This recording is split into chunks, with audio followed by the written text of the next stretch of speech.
ಎಲ್ರಿಗೂ ನಮಸ್ಕಾರ. ಮೊದಲ ವರ್ತಿ ವಿಜಯಲಕ್ಷ್ಮಿ ಮ್ಯಾಮ್ ದರ್ಶನ್ ಅವರಿಗೆ ನಾನು ನನ್ನ ತುಂಬು ಹೃದಯದ ಧನ್ಯವಾದಗಳನ್ನ ತಿಳಿಸ್ಕೊಳ್ಳೋಕೆ ಇಷ್ಟಪಡ್ತೀನಿ. ಒಂದು ತಾಯಿ ಸಾಂಗ್ನ, ತಾಯಿ ಭವನೆ ಸಾಂಗ್ ಇದು, ಅದನ್ನು ಅವರು ಬಿಡುಗಡೆ ಅಂದರೆ ಮೀಡಿಯಾ ಬೈಟ್ಸ್ ಕೊಟ್ಟು ನಮಗೆ ಬಿಡುಗಡೆ ಮಾಡಿಕೊಟ್ಟಿದ್ದಕ್ಕಾಗಿ ನಾನು ಅವರಿಗೆ ನನ್ನ ಧನ್ಯವಾದಗಳನ್ನ ತಿಳಿಸ್ಕೊಳ್ತೀನಿ. ಎರಡನೇದಾಗಿ, ಇದು ತಾಯಿ ಸಾಂಗು. ವಿಶ್ವದಲ್ಲಿರುವಂಥ ಇಡೀ ಎಲ್ಲ ತಾಯಂದ್ರಿಗೂ ಈ ಸಾಂಗ್ನ ನಾನು ಅರ್ಪಣೆ ಮಾಡ್ತೀನಿ.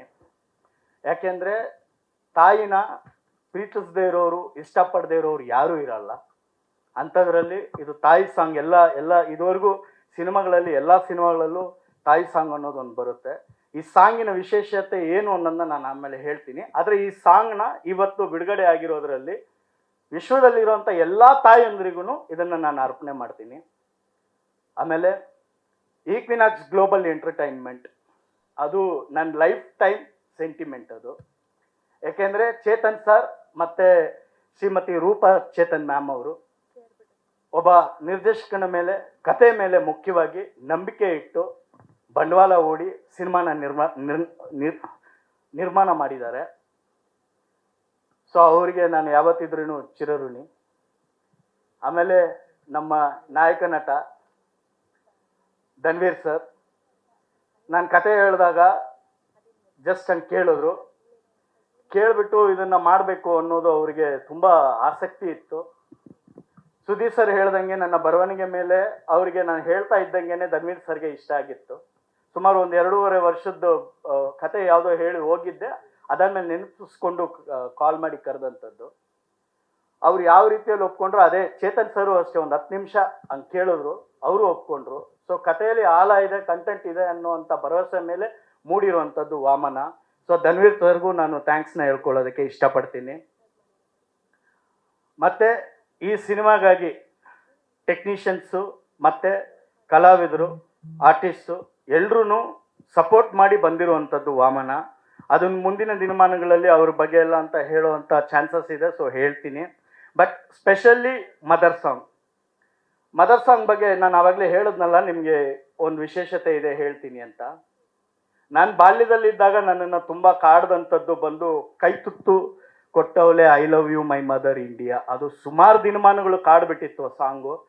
ಟೈಗರ್ ಪ್ರಭಾಕರ್ ಸರ್ ಆ್ಯಕ್ಟ್ ಮಾಡಿದಂಥ ಸಾಂಗ್ ಅದು. ಅದಾದಮೇಲೆ ನಮ್ಮ ಪ್ರೇಮ್ ಸರ್ದು ಬೇಡುವೇನು ವರವನ್ನು ಸಾಂಗ್ ಜೋಗಿದು, ಅದು ಸುಮಾರು ಕಾಡ್ತು. ಸೊ ಬಾಲ್ಯದಲ್ಲಿ ಯೌವನದಲ್ಲಿ ಕಾಡ್ದಂಥದ್ದು, ಇದು ಜೀವನದಲ್ಲಿ ಕಾಡೋ ಅಂಥ ಸಾಂಗು. ತಾಯಿ ಸಾಂಗು ವಾಮನಾಗೆ ಅಂದಾಗ ನಾನು ಯೋಚನೆ ಮಾಡಿದ್ದೇನು ಅಂದರೆ, ಪ್ರಮೋದ್ ಮರವಂತೆ ಕೂಡ ಹೇಳಿದ್ರು ಅವರಿಗೆ ನಾನು ಏನು ಹೇಳಿದೆ ಅನ್ನೋದು, ಇದು ತುಂಬ ವಿಶೇಷವಾದ ಸಾಂಗ್ ಅಂತ. ಬಟ್ ತಾಯಿ ಸಾಂಗ್ ಒಂದು ಬೇಕೇ ಬೇಕು ಅನ್ನೋದಕ್ಕಿಂತ ಕತೆ ಇರೋದೇ ಅದ್ರ ಮೇಲೆ ಅನ್ನೋದು ಪಾಯಿಂಟು.